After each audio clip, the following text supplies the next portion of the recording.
Welcome to Real Estate Hustlers Podcast. I'm your host, Josh Appelman, and today we're joined with Harry Arsene. Harry is the co-founder and manager of Arsene Construction, a Seattle-based real estate development and contracting firm with degrees in mechanical and product development engineering. He leads the acquisitions, financing, and operations with a technical edge. Harry, we appreciate you coming on the show today. If you could let the listeners know a little bit more about yourself. Josh, thanks for having me. It's my wife and I. We have a general contracting company and development company based out of Seattle. We focus specifically in the Seattle market. We started out back in 2007, and we started out doing flips, got into single-family new construction about a few years into starting the business, and then grew into townhouse projects, and then eventually multifamily development, which is I think what we're going to cover today. That's great. Yeah, for sure. And getting into development, it can be extremely tough because you're dealing with something that is speculative versus already cash flowing, and then you can improve the property and raise the rents and all that good stuff. Can you tell us about some challenges that you faced and what you've learned along the way so far? Yeah, definitely. So to go back a step, we kind of stumbled into multifamily. We were looking at a townhouse site that was also permitted for multifamily, and we said, "Hey, this might be a good time to try out the multifamily game." But yeah, it's a completely different beast than residential. Your utility improvements are considerably larger. Street improvements that the city usually throws on. It may be particular to Seattle, but I imagine a lot of major cities have a lot of the same obstacles. Your permitting timelines are a lot longer for larger projects that require design review. So overall, it's just a longer life cycle for the entire project. And going from residential to multifamily, some of those contractors or subcontractors don't transition well either. So if you're used to doing residential and you're moving into multifamily development, you kind of have to find a new crew of guys that are familiar with multifamily and know what it all entails. So yeah, there are a lot of challenges on like fire alarm systems, elevator, fire sprinklers, just things you wouldn't typically see on a single family or possibly townhouse project.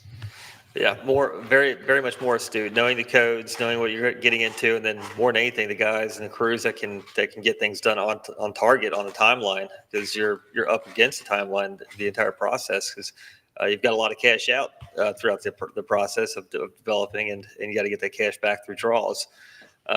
What are some things that you've learned that you wish you knew then that you know now? The consultants that you use are extremely crucial. If you hiring an architect, you want to hire one that's seen multiple multifamily projects full cycle all the way through. So they've done the design, the entitlement, they've done the construction administration during the build process. So they've run into a lot of issues and they've worked through them already. We worked with somebody that didn't have as much multifamily experience. They were kind of going off on their own, and we were, we partnered with them to do it. And there were a lot of issues that came up in design after we started building. So surrounding yourself with consultants that have that experience, so they're not learning on your job, they've learned on others, and you're benefiting from that. Yeah, well, you're not paying for their education. I can definitely appreciate that for sure. Yeah. That's a part of it. So let's get into say I find a piece of land. I'm in real estate right now and I want to get into development. What would be the first thing that I need to go out there and figure out before I start paying people to figure it out for me? Sure. Assuming you like the location, you're right where you want to be. I would validate the density of the project. So check your zoning, see what you can get. In Seattle, there are a couple of different kinds of zoning for multifamily. You've got zoning that has to have 1-to-1 parking, one that has you have to park half the units. So if you have a 50-unit building, you've got to park 25 of the units, which is the limiter on the density usually. And then you have zones where you don't have any parking required, which happens as well in these urban villages, areas where they're trying to increase density. But yeah, the utilities are a big one. Density is another big one. You want to know your market rents really well, and basically you start at your top line and back your way out to your net operating income. You start with the stabilized asset and figure out, once you have that density, you figure out your net operating income, find where your building value ends up. And then from there, you can figure out where you're going to end up with land price plus building costs. Do you have enough equity behind you to cover your holding costs, cover any cost overruns on construction, and potentially any snags on lease up or schedule delays? So yeah, that's basically how I go through it. When you Where look at would that, sorry, go where would ahead. I go to find density at? And then what would density, how would I calculate how many units I could have once I find the density? Like what would be the key wording that I'm looking for? Sure. Some areas don't require any, they don't have any unit count limit. So no density limit, but they usually have a FAR limit, which stands for floor area ratio. So you have, say you've got a 10,000 square foot lot and you have a FAR of 4. That means you can build 40,000 gross square feet on that lot. But there are other limiters, like if they require green space, if they require parking. There's a lot of factors that go into it, so um, it's not a simple equation, and it's very jurisdiction specific. So you really have to get to know your local market, partner with an architect that can walk you through, maybe do one or two feasibilities with them, ask a lot of questions, get familiar with the typical big hitters that you run into in your local market, and that's essentially where I would start, and then go from there. Maybe find somebody that you can work under, or get in with if you're young enough, I'd say get in with a firm and get the hands-on experience. Would that be a good approach? Yeah, you're saying with an architecture firm, or are you saying with a general contracting Maybe firm? yeah, a Or development firm, guys that are out there doing it, getting yeah, firsthand then experience. yeah, that's ideal because you're learning from them. You're not risking anything at that point. You can also partner with a multifamily development operator or developer that is familiar with it, has gone through it several cycles. Yeah. That way you're getting the best of all worlds. Yeah, that would be so. We've figured out the FAR FAR. We're now it works. We feel like we can build it. What would be the next approach that we need to go to before we start hiring people to figure it out for us?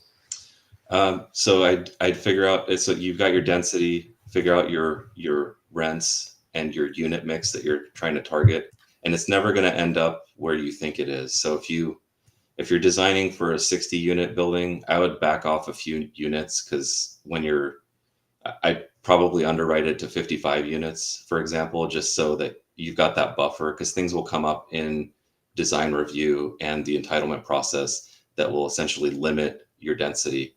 I've had a lot of projects where I think I can get 70 units and I end up at 55, for example. So just kind of putting in that margin up front, and figuring out that market rent, your unit mix, and then figure out essentially your operating costs if you're once you're stabilized, and back into your net operating income. And then from there, you'll want to look at your local cap rates. You can get that from a broker. You could look at market sales in the area for typical buildings of that size. It could get a little tricky if there's not a lot of deal flow, like in the market the last 12 months. There hasn't been much deal flow. Um, you'll figure out your cap rate, figure out your value, and then that will determine what you can pay for the land. What expense ratio are you using for new construction? I use somewhere between 25 and 28% for my operating expenses, and it That's can good. vary by market. In Seattle, they have a multifamily tax exemption program that allows you to essentially not have to pay property taxes on the improvements. So, and you have to set aside, I think it's 20%. It depends on your unit mix, but it's 20% of your units to 80% or 60% AMI, which stands for adjusted median income. Yeah. So you're doing affordable housing too. You're doing a percentage of your new developments affordable housing. Yeah, 20% of it is typically affordable, and it's still a market rate building, but Yeah. that you weigh the MFTE benefits versus what you're giving up on the market rate rental side, and it's typically a net benefit for the developer operator. So you see a lot of buildings, especially in the Seattle market, they take on this 12-year MFTE exemption, and Smart. the nice thing about it is you apply for it, you do it. If for some reason year 3 or year 4, their rents are restricting you to a point where you're not seeing a net benefit, you can opt out of the program. So that's I don't think I've Okay. seen anybody opt out of it, but you're not tied into it for the full 12 years. You can use it for as long as you want within that 12-year period. You can renew after 12 years, or you can essentially get out of it in any given year. But I don't think you can jump back in. That's a lot. That's different than a LIHTC then, a full blown LIHTC development, because you're into it for 15 and then 15 extended use. So Right. Yeah. No, it's completely different. It's more catered for market rate yeah, operators. yeah, but that's a And huge benefit because you're controlling your biggest hard cost, which is taxes. yeah, yeah, we really like it here, and it's definitely a net benefit. So you see a lot of people applying for that tax exemption here. And that's There not is tax paperwork credits. It's involved with it, but there is like some the bureaucracy behind. You have to get through that paperwork, but it's overall it's a net benefit. yeah, for sure. And that's not tax credits. That's just deferred property, or not even deferred property taxes. It's just more or less a credit of property taxes. It's waived essentially. Yeah, Waived. so Okay. you'll have say I'm just making numbers up. You have $1 million land valuation. You got $9 million improvement valuation, 10 million total. In Seattle, you'd only be taxed about 10,000. Is it 10,000? Yeah, 10,000 a year roughly on the $1 million of land value, and the 9 million in improvements is essentially exempt while you're in the program. So instead of paying 100,000 a year in property taxes, you're paying 10,000 a year. And That's I'm kind of wild. rounding the numbers, but yeah. And you're only taking 20% of the units up for affordable housing. So you still generate that cash flow, but the rest are just market rate. And you can use Section 8 voucher overhang to really get Yep. those tenants to where they're market rate too. Yeah, Makes and sense. in a lot of cases, the market rate's in line with the MFTE rate. Mhm. There are sometimes you have even if it's in line, sometimes you have to discount the MFTE rates because there's a lot more paperwork involved for the tenant as well. So it takes a little more to get them to apply, and the process takes a little bit longer. So you have to keep the tenants engaged for longer. They may give up and go to another building that's market rate if they're not getting a net benefit on. So there's a little bit of a game you have to play there, Got it. but overall it's a great program for market rate units. So Developers. we found a piece of land. It works on our performer. The underwriting looks good. We can get our density. Now, what's the next step? We before we start spending money, do we engage? Or is Yeah, there you're pretty much at the point where you're going to spend money. okay? I would start doing initial feasibilities with the city. In Seattle, it's called a preliminary assessment report. I do a feasibility with the architect, talk to a good civil engineer, see what sort of utility improvements are going to be required. Yeah, you're at this point you're spending money to see now. Now that you've gotten to that hurdle, now you want to see, are there any other big ticket items you're going to get hit with? We've had a job where we had to do a sewer main extension. We weren't anticipating it. We even had an engineer do an analysis and show that it wasn't required, but the city still required the sewer main upsize. So that was a cost that we bore as the developer. So we want to look for those kinds of big ticket items. And So go we ahead. get with the city. We set up a meeting with the city to see what kind of requirements they would have. And at that time, do we have the architect with us? Do we go get an engineering firm for the survey, or because Uh, we're going to have to get conceptual drawings done too, to see if sure. Yeah, and yeah, you'd engage with a surveyor early on, assuming you've got it under contract, you're happy with the price, you're in your due diligence period.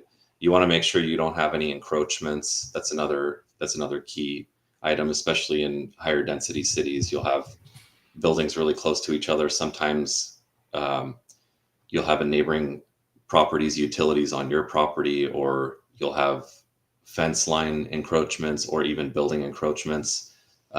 Like they're essentially sitting on your legal parcel. So that's gonna affect your density, because you're gonna have to set back your building a certain amount, even though they may be on your property. They're essentially grandfathered in. But yeah, surveyor, civil engineer, architect to start feasibility, and I would engage with the architect to talk with the city. It's good to be involved in the process, but I also think it's good to have the consultants that have that experience to essentially hold your hand through the process. How much cash do you think should be allocated for just the soft cost going into it? Minus a Good question. E&D on the land, just soft cost feasibility. Say the thing blows up, it doesn't work out. How much do you feel like You is could probably get away with somewhere between $4,000 and $7,000, I would say.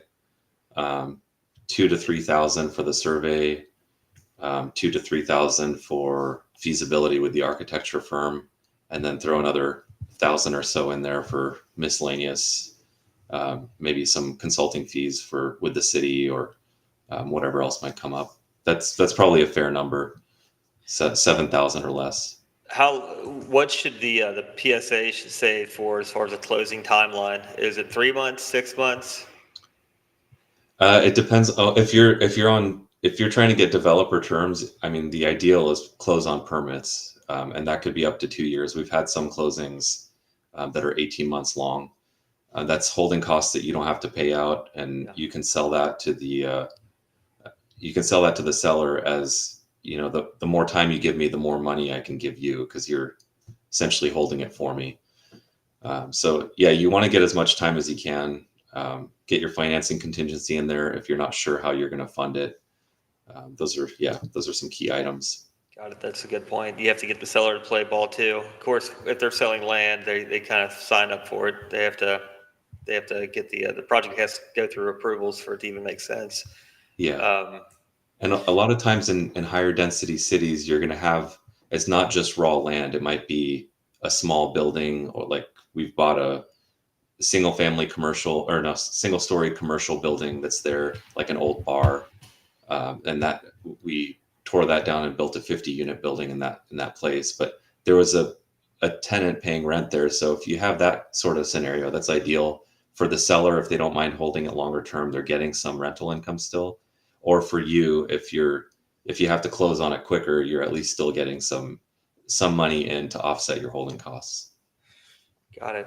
At what point do we engage with the bank? I mean, we of course we have to have our numbers. We have to have estimates.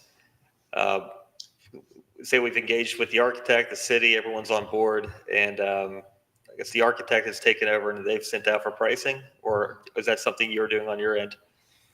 For the financing, you want to get that engaged as quickly as possible. So once you've got your pro forma and your construction budget, you've essentially got enough to go to a lender, have them order appraisal. If you're at that phase, a commercial appraisal is going to cost you somewhere between $3,500 and $6,500. It's a lot more than residential. But if you're at that point, you've essentially gotten to a place in your due diligence where you feel comfortable with the price, the density, and barring any major obstacles that you find along the way, you plan on moving forward. What are you seeing with banks and the terms that they're presenting right now? It's a whole spectrum. So if you go to traditional banks, you're going to be down to 60% loan to cost, 65% loan to cost. Then you've got other lenders. I hesitate to call them hard money lenders. They're not really like hard money lenders, but they're asset-based lenders that also look at your net worth and liquidity, and they can give you higher leverages. So we've done a project at 85% loan to cost. So if it's a $10 million project, you're bringing $1.5 million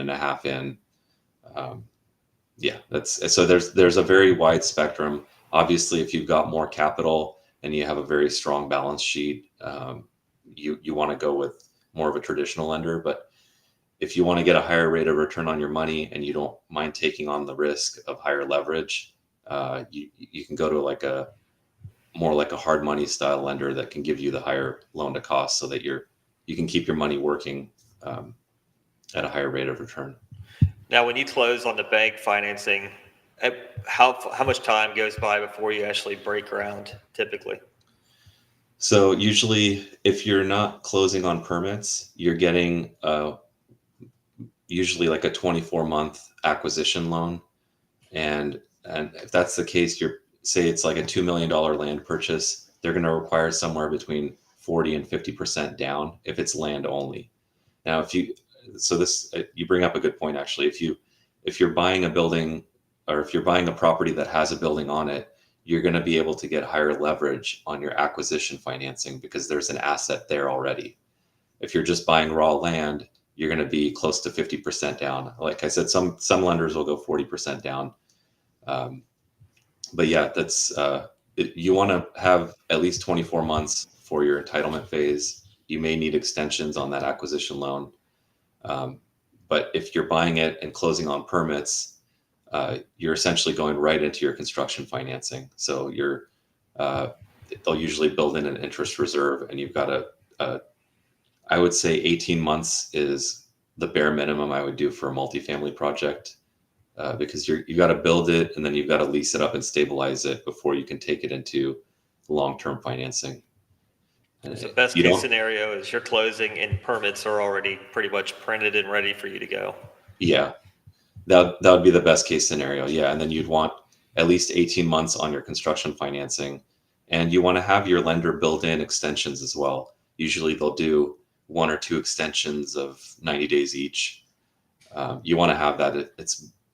You don't want to be in a situation where your lender wants to get paid off and you have to go to a bridge lender that's essentially you're not done or you're not leased up and you're trying to find this in between financing. There are plenty of lenders that do that, but you want to try to avoid that so you can move from your construction loan directly into your stabilized financing. So do you all use investors for the equity portion? On our larger projects, we do. The first one that we did, we funded ourselves. The last one we did, we have an equity partner on, and we've got a new one that we're kicking off that we're doing a raise for as well. How do you promote that to or present that to an investor? So we put together an offering memorandum, and essentially breaks down all the numbers, what we're going to spend on it, where we think we're going to end up on value, the limited partners' anticipated returns, their preferred return. It's all detailed out. It gives a total return for the project and an anticipated timeline for exit. So but that's patient capital because they're not getting a pref during the construction, are they? Right, they're not. The pref accumulates during construction. Got it. And it'll be paid out when there's a capital event. So say if we hold the property, stabilize it and hold it long term, there'll be a capital event to refinance out of the construction loan and essentially return part of the original principal that was invested back to the investors. So they get that and they get their preferred return. And then it would go to some sort of cash flow split. There's 100 ways to do it, but that's the typical structure that you see out there. Yeah, it's just keeping it balanced too, where it's GP is fairly compensated for all the effort and energy, and then LPs feel like they're compensated for being patient capital, Sure. and knowing that there's a sign at the end of the finish line. It does take time. It's a lot of all the pre-planning, and then finally ground breaks, and then you're going through all the motions of construction, and timelines aren't hit or are hit. The material purchasing, the scheduling. There's a ton involved, a lot of moving parts, and but at the end, you're left with a brand new building. It's brand new. So yeah, that's what we really like about. We actually really enjoy the whole process. We like knowing that we're the ones that built it. We know what went into it. We know it's brand new. It's not going to have any issues. yeah, You're familiar with the building inside out. That's what we like about it. yeah. One thing I'll say on the investment front, if you're looking at a value add deal versus a development, you definitely want to get a higher rate of return on that development because like you said, you're that patient capital. So you got to get rewarded for that. So Yeah, for sure. And there's risk, reward, and everything else. But at the end of the day, it's brand new. It's going to last decades and decades. I see the benefits for sure of development. There's risk, but it's just finding the land, finding the it's got to make sense. The area has to make sense, and then if you find a good area, you've got to have land. You've got to Yep. have just all the approvals that it takes. So it's definitely it's hats off for what you all are doing. What is a good learning lesson for the listeners to take away, and just a nugget that you've learned just by taking action? I would say if you can find someone that's done it before, you really need to bend somebody's ear and ask a lot of questions. A lot of what we did through trial and error. Yeah. We Permitting took a lot longer. We built it. We had major construction issues that we had to work through. A lot of things that we had to rework. So I just say the more questions you ask, find somebody that knows what they're doing and learn from them. Partner with them. Um, yeah, that's probably the best piece of advice I can give. Yeah, I You want to agree. learn from other people's mistakes as much as you can. Especially like I'd mentioned soft costs because you're pulling that cash from somewhere, and that cash, it existed here before. Now you got to pull it in for this project, and if it doesn't work, then you've got to go out and make it again from somewhere. So Yeah, it's like you had said, knowing what the top line costs can be before you start engaging with people and creating brand new builds. That's where you become more savvy of an investor, and really, I think the vendors would appreciate that too, yeah. if that you are talking to. Um, and then so you're also you've built up new relationships with construction teams and crews. So now you are going into your next build. You can do it a lot more faster, more effective, and you're building your teams up. Yeah, that's what's great about it. We don't end up using all of the same subs, but you find two or three in the trades that you really like, and you use them again on the next one, and it just goes smoother and smoother. So, One more piece of advice to listeners: they want to go down the path of development. What would be their first starting point as far as any books that you would recommend or groups? if there's a mastermind group in your area, that's a good way to network and be held accountable for what you're trying to do. I would say if you are going to do a mastermind, definitely have an objective, a clear objective before you go in there. You don't want to just go in and kind of um, kind of be aimless, if you will. Yeah. If you know these are the three things you want to do, go in there with those objectives, be vocal about it, and try to get the help to be successful. That's a good way. Yeah, I think there are like local meetups you can find, people doing multifamily. Just learn as much as you can. If you want to go off on your own on a project, I would say start with a smaller multifamily project. But again, bring in those experienced consultants and try to learn as much as you can from others. Yep, I agree. I like it. Harry, if somebody wants to reach out, learn more about yourself, and possibly invest with you on your projects, how can they get a hold of you? Yeah, they can contact us through our website, arseneconstruction.com. The name is right up in the top right corner there, ARSENE construction.com. I'm also on LinkedIn. If you guys want to reach out via LinkedIn, Harry Arsene. We have um, a company page as well, but you can reach out to me directly. So. Very good. Harry, definitely appreciate